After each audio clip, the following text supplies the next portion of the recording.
Morning, everybody. Good morning to everybody that is in Kitchener. If you're in Chatham, if you're in Westside, if you're watching online, my name's Pete, and you're joining us for a sermon on the long weekend. Yeah. And so it's a one-off sermon, and it's an idea, it's something that I've been thinking about for a little while, and I've kind of had it in the back of my mind, and I'm like, whenever we need just to put in one sermon, this is gonna be my one sermon. I'm just gonna insert out of nowhere.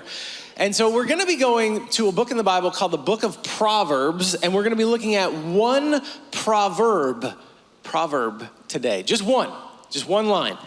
Now, just for those who aren't savvy, just to get everybody on the same page, the Book of Proverbs, at least 2/3 of it anyways, are just filled with all of these Twitter-like wisdom lines.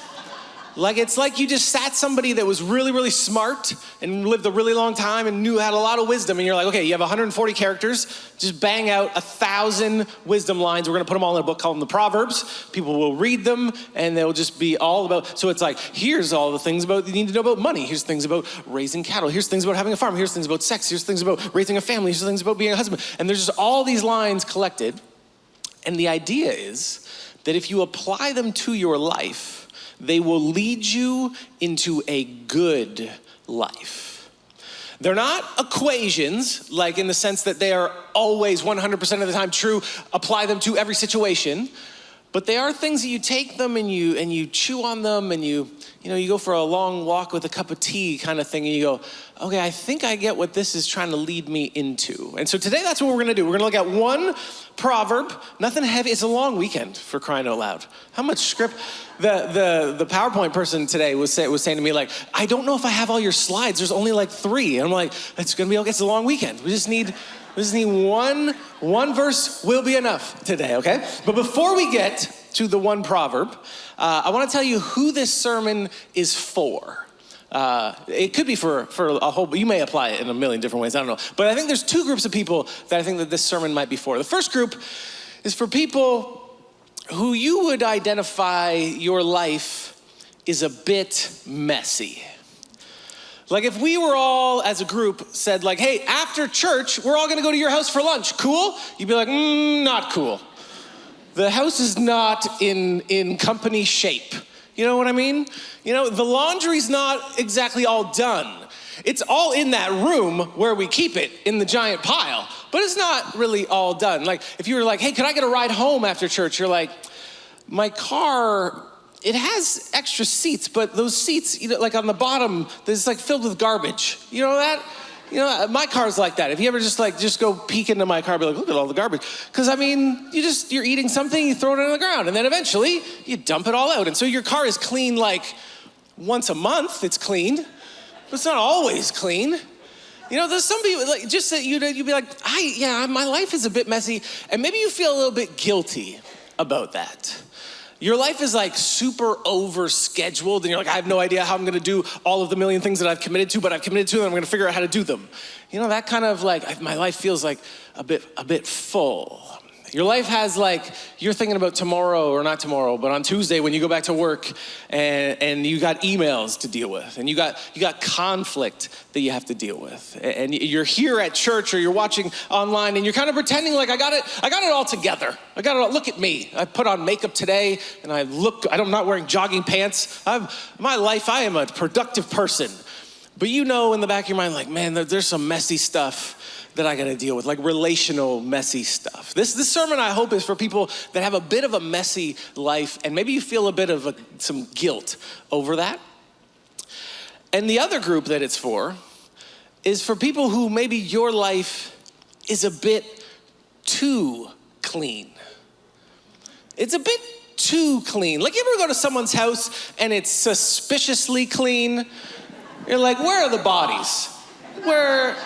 Let me see under your bed or so. This is Martha Stewart living clean. What's going on here? What's going on in your brain that you try to keep your house this clean? What's it like to live here? You have the plastic on the couches sometimes still it's a bit too clean. You've realized that people are complex and messy, and so you got really good at just cutting people out of your life. Your life is a bit too clean relationally too. Here, let me divide the room, just really quick here. Let me divide the room. Do you realize that there are some of us for whom the idea of a lockdown didn't sound so bad? You know? There they are. I can see. I'm just, the idea, when you first heard, I don't have to talk to people face to face for a couple weeks. There you go. My boss who drones on and on and on, he'll just be like a picture on a screen, and I could just mute him.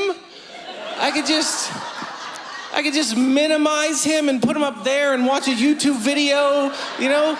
They're the people who are always on mute in the Zoom call when there was just like 3 people in the call and there's no need to be on mute and you're on mute. Yeah, there's some of us.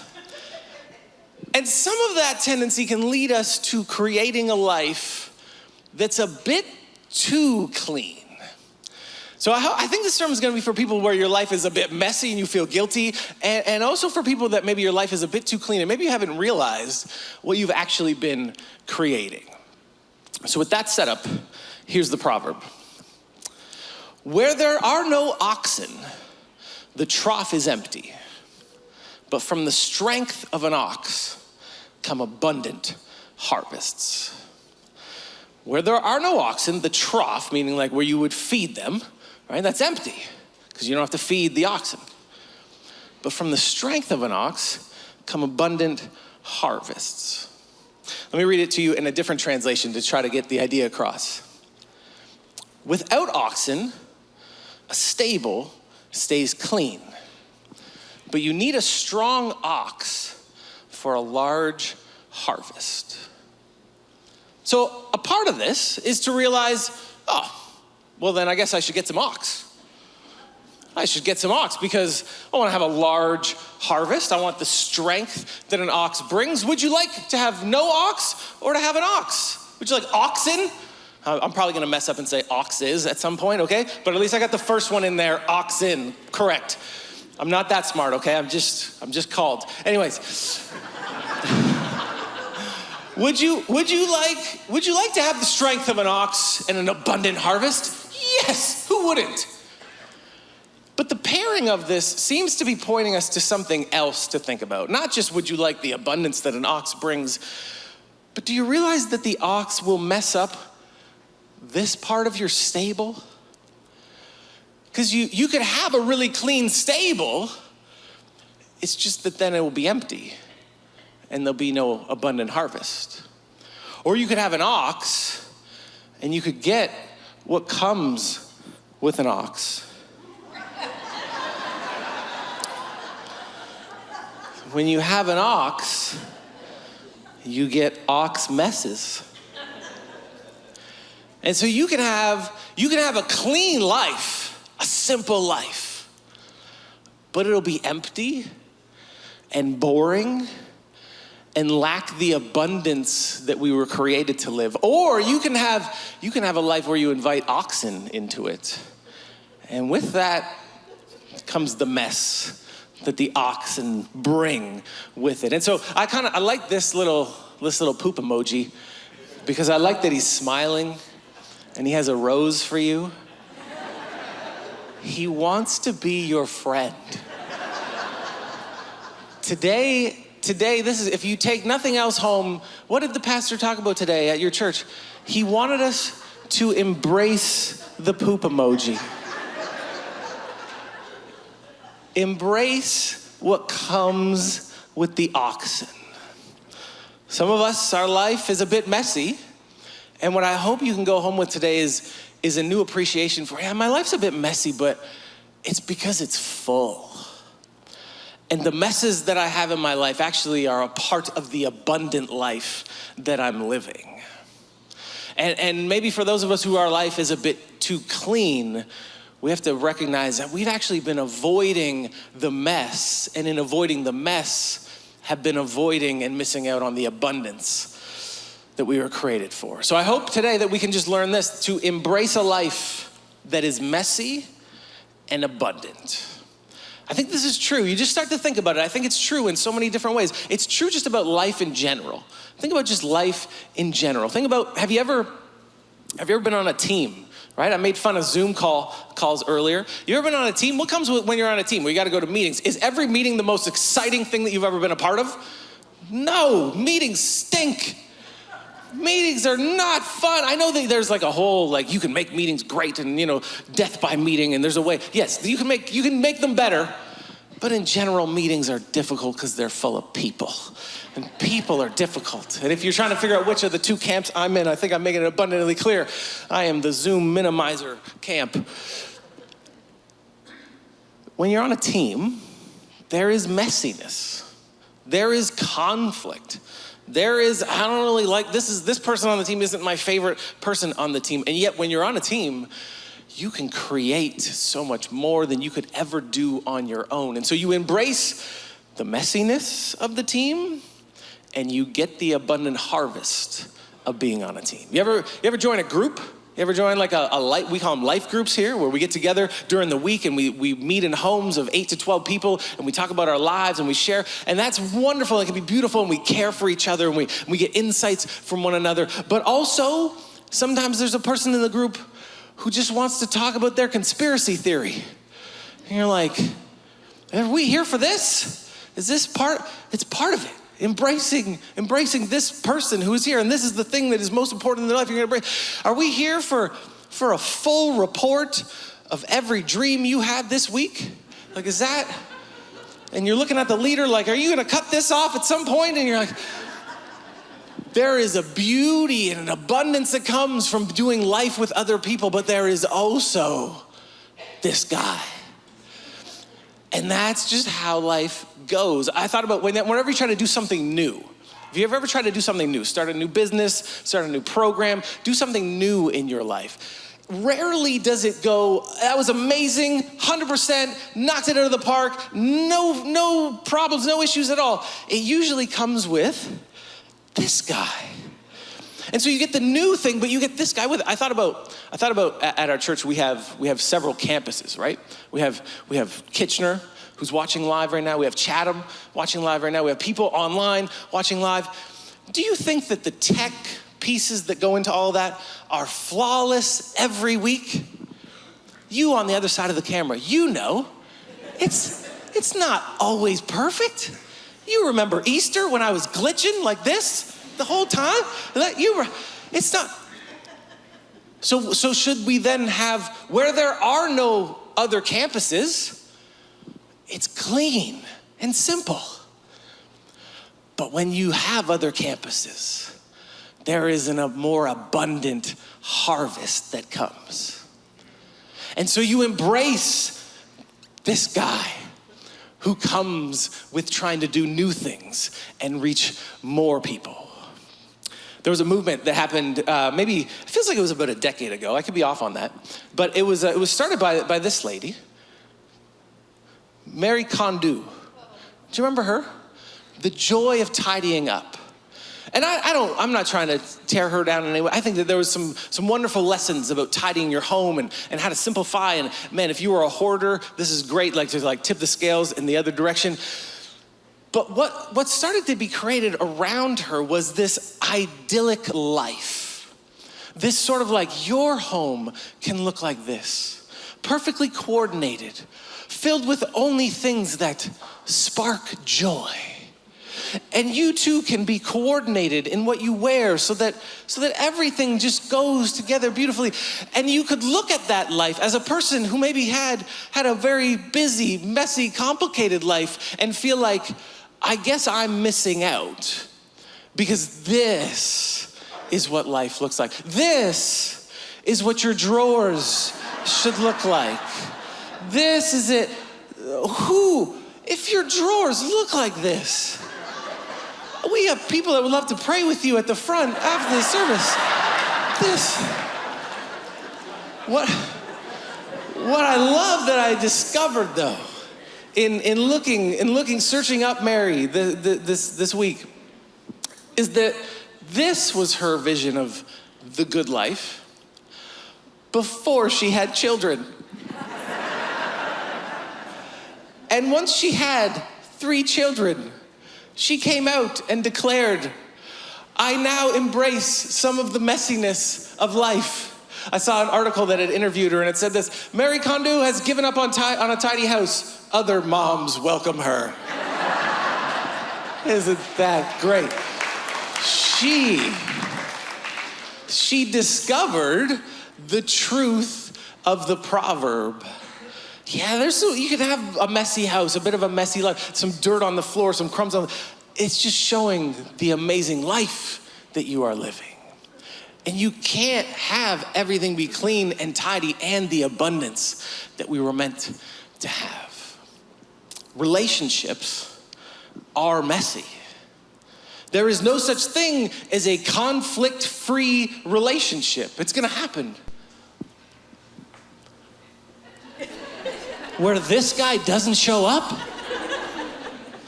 this guy comes with marriage. Let me just say, there's gonna be some poo in your marriage, okay? Life is messy. Leadership is messy. Creativity is messy. Church is messy. Relationships are messy. And with that mess comes abundance, comes fullness of life. I thought about this proverb this week and I realized, man, it just applies so well to life, to my experience of life. I think to your experience of life. But then I also went a little bit deeper. I was like, well, what if this proverb isn't just talking about life? What if it also reveals to us something about the character of God? What if it reveals to us something about the character of God? And I started thinking about it. I thought, I think we could say that God doesn't shy away from messiness either. I mean, after all, God is the creator who created. He created the ox. He created the systems of the ox that create this. God doesn't seem to shy away from messiness. He didn't shy away from messiness when he decided to become one of us, to become, we say, incarnate, to become to us as the person of Jesus of Nazareth. I kept this word out of the translation from the proverb that we read earlier, but I'm gonna put it in now. I read us a translation that used the word trough. Where there are no ox, the trough is empty. But look at what other translations use. Look at the word. Where there are no oxen, the manger is empty. And boy, I'm reflecting on that, I thought, thank goodness the manger wasn't empty. Jesus was born in a manger.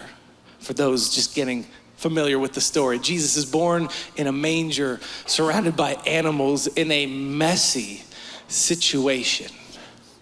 God could have said, I'd rather keep my hands out of this. This looks like it's gonna get messy. I would rather stay clean of this messiness of humanity. He could have left the manger empty. But when the manger isn't empty, oh, the salvation that can come. Oh, the goodness that can come. I thought, man, God could have said, you know what, I want to keep myself removed from the suffering and pain of humanity. And he could have left the cross empty. But where the cross isn't empty, oh, the redemption that can come. Oh, the abundant life that can come, because God did not leave the cross empty. And from that we get this abundant life. I thought about Jesus and his conflicts that he got into with the religious people. And with the religious people, one of their things was they wanted things to be clean. You know, we are clean, those people are unclean. We are the insiders, those are the outsiders. And they wanted to create a life where the stable would be clean. And one of the reasons why they get so ticked off at Jesus is it's because like Jesus just kept walking around going like, let's pick this guy up and bring him in here, see what happens. They're like, no, Jesus, we're not gonna do that. What are you doing? They had a very clean and dead faith. The religious people of Jesus' time had a clean and dead faith. And Jesus comes, and what is one of the ways that Jesus describes himself? He calls himself a doctor who has come not for people that think that they're healthy, but for people that recognize that they're sick. Can you imagine a doctor who said, oh, I only see healthy patients. Oh, the sick people, what a mess. I don't want to deal with them. Ugh. Like, imagine a surgeon who's like, oh, I don't cut anybody open. I don't want to deal with that mess. Thank goodness God doesn't shy away from the mess. Because if he did, he would shy away from us. But instead, he sees the image that is placed within us. He sees the value that is inherent within each one of us. And so he says, because I want you, I'll gladly embrace whatever mess comes along with you. I think this proverb is so true of life. It's so true of God. And it's also so true of discipleship. Discipleship's a fancy word that we use for following Jesus. When you decide, I want to follow Jesus, I want him to lead. Well, what does that look like? It gets a bit messy because we have to surrender control, which is, after all, what the tidy, clean stable represents. I want a clean, tidy stable. What is that? I want control, and I want to know how everything works. And I don't want him to show up because he brings uncertainty and it makes me uncomfortable. And yet following Jesus, like one of the core pieces of following Jesus is saying, I'll follow you wherever it brings me, and even if that means it's gonna bring him into my life. Jesus didn't shy away from him. He followed Jesus around his entire ministry. Think about when Jesus called disciples to follow him, and they leave everything. They leave their family, they leave their jobs. In the Gospels, when you read it, it's just kind of like Jesus called them, and they're like, yes, sir, Jesus. But in real life, you realize there must have been some conversation, right? There must have been some, like, yes, Jesus, but then also, hey, Dad, I think I'm gonna leave the business. I'm gonna go follow Jesus. And Dad was like, oh, that's interesting. What are you guys doing? And he'd be like, I don't really know. Well, what do you mean you don't know? Well, then you're not gonna go. Well, yeah, I feel like I should just follow him. Well, what are you guys doing? Like, what's tomorrow look like? I don't know what tomorrow looks like. Well, what if he leads you into trouble? What if this guy shows up? Like, what then? Is that what you're signing up for? I'm signing up for wherever he leads. Discipleship is inherently messy. I thought about discipleship this week and following Jesus, and I thought about this proverb, and I realized there's an important question. What is the ox of the Christian life? If you were to say, like, okay, this proverb's saying, like, you should welcome ox into your life because with the ox, you get the strength of the ox and you get the abundant harvest of the ox. Okay, so it sounds like we should welcome ox into our life. What is the Christian equivalent of welcoming an ox into our life? And here's my submission for you. I think it could represent the Holy Spirit. The Holy Spirit of God. That when we become followers of Jesus, we welcome this Spirit to dwell within us and we submit to the Spirit's leading in our life. And you know what this Spirit is like? He's not like an Excel sheet spirit. He is described as the wind. I'm signing up to follow the wind? Okay, is it like a nice warm breeze? Bring me to tropical places? No, it's a wind that will bring you here. Into messiness, uncertainty, and complexity. And without welcoming the ox into your life, you don't get the amazing things that Christians have done in the world. You don't get in the early church when they're wrestling over, it seems like the Spirit of God is leading us to welcome all people. We thought this was just a small thing for us Jews, and it seems like the Spirit is welcoming everybody in. And we have recorded for us in the book of Acts the complexity and messiness that brought.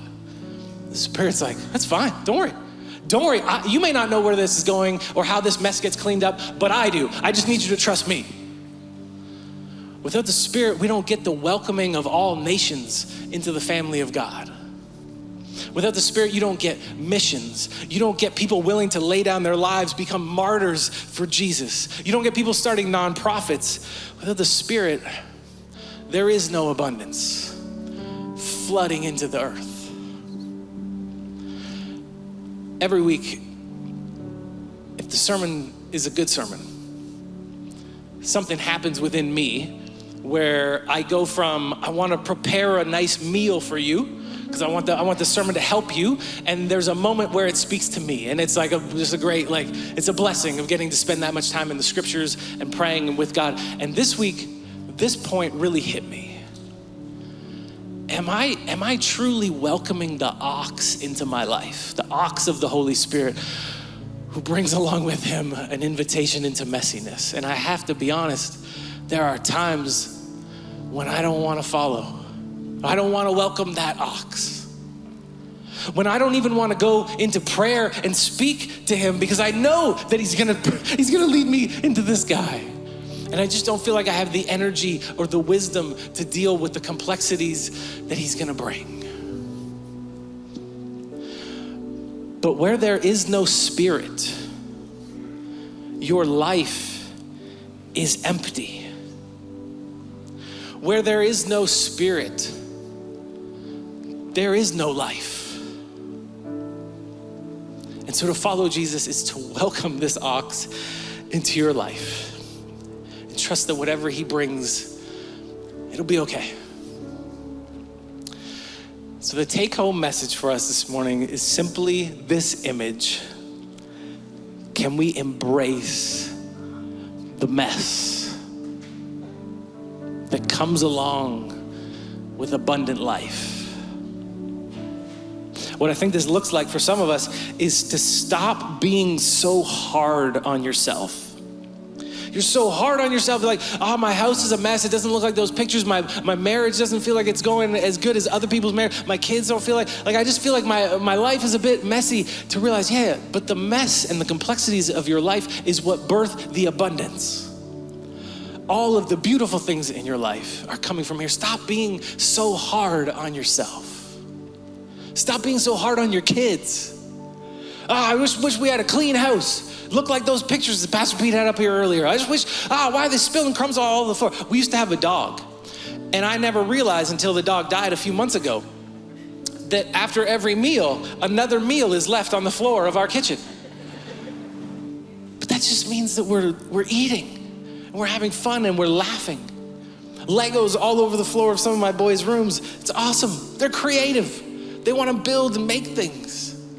Stop being so hard on your kids. Look for the abundance instead. Where's the joy sparking here in their life? I thought maybe for some of us what it means to embrace the messiness is gonna mean that you're not gonna quit something that you were planning on quitting. Because you were planning on quitting because you didn't want to deal with conflict anymore. Because things just got too messy and overwhelming, and you're like, it would be so much easier to just get rid of this and go back to my clean barn. And you're gonna have a moment this morning or later today where you go, I think if I did that, I'd be missing out on something. I thought there might be somebody here or listening online who is thinking about quitting their marriage because it's just too hard. I didn't know we would fight this much. I didn't know that they would be this different than me, and that I would be constantly thinking about how we're so different and we don't get along. I didn't know that there'd be this much, that when we welcome kids into our life, it would get this loud, and I would love to just get rid of that and go back to my clean barn. I'm just gonna create a new life that is clean and get rid of all that complexity. That is a lie, and that is an illusion. And if you'll find a way to embrace the messiness, to embrace I guess I'm gonna go to counseling. I guess we're gonna do it again because we did it once, we're gonna do it again. I guess I'm gonna have to get even more vulnerable this time. That with the welcoming of this will come a blessing for you that is the blessing of marriage. That is the slow dying of the self that comes with marriage. I had a friend, we were talking this week, and he said, sometimes when his wife asks him to do something, he says out loud or he just thinks in his head like, okay, I'll do that even though I don't want to because I'll die a little. And he said it in like a nice, like beautiful way that I was like, oh, you are so Jesus-like. He's like, oh yes, honey, I will die a little. I will watch that cooking show, whatever it is. And I thought, yeah, sometimes the Spirit of Jesus, yes, I'll die a little. And I thought, yeah, but other times it's like, yes, but you're killing me. You're killing me here.